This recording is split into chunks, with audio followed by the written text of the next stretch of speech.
ઉદ્યોગપતિના બંધ મકાનમાં 18 લાખની મોટી ચોરી, ઓફિસ કર્મચારીના સ્વાંગમાં આવ્યા હતા તસ્કરો।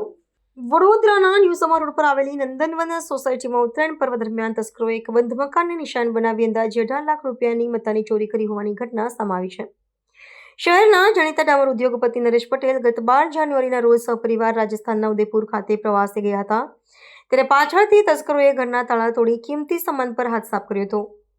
ઉત્તરાયણના દિવસે જ્યારે મકાનનો મુખ્ય દરવાજો ખુલ્લો જોવા મળ્યો ત્યારે સમગ્ર મામલો પ્રકાશમાં આવ્યો હતો।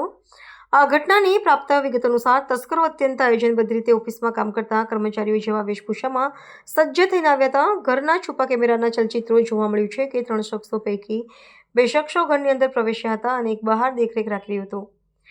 આગામી સમયમાં પરિવારના સંબંધીને ત્યાં લગ્ન હોવાથી જે ઘરેણાં સામાન્ય રીતે બેંકની સલામતી પેટીમાં રાખવામાં આવે છે તે ઘરે લાવવામાં આવ્યા હતા। તસ્કરો ઘરમાંથી જે 4 લાખ રૂપિયાની રોકડ રકમ અને 14 લાખ રૂપિયાના સોના ચાંદીના આભૂષણો તેમજ કિંમતી ઘડિયાળો લઈને ફરાર થઈ ગયા છે।